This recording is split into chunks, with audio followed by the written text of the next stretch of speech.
One of the most difficult things with learning any musical instrument, particularly the piano, is managing repetition. Now, there is this famous saying that goes something along the lines of repetition is the mother of all skill, and that would be absolutely true. Now, in a world and a society where everything is so instant gratification, now, we just expect to get things right first time, it is not the case when we play the piano. And it can sometimes feel a little bit boring to have to repeat things again and again to get them to a point where they're reliable and confident and all of that. But there are a few little tips that I want to give you in terms of what to focus on each time you do a repetition, just so that you can make it a little bit more manageable, a little more interesting, and you end up with a far more musical result. So first tip, number one, you want to go for absolute accuracy. Okay, so you need to make sure that you're playing your notes, doesn't matter how fast or slow they are, but you need to make sure that they're accurate and tidy, so that makes you feel confident.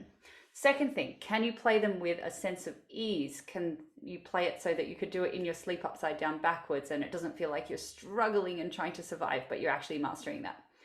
Third thing, making sure that you're practicing with need for expressiveness. Can you make it not just I'm playing these notes at the right time in the right order, but can you make it expressive and beautiful and make it sound like a piece of music and flowing? I think that's wonderful. Fourth thing, is it rhythmic?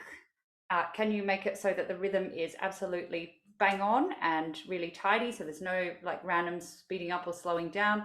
It's completely reliable and tidy, and every note is in its place.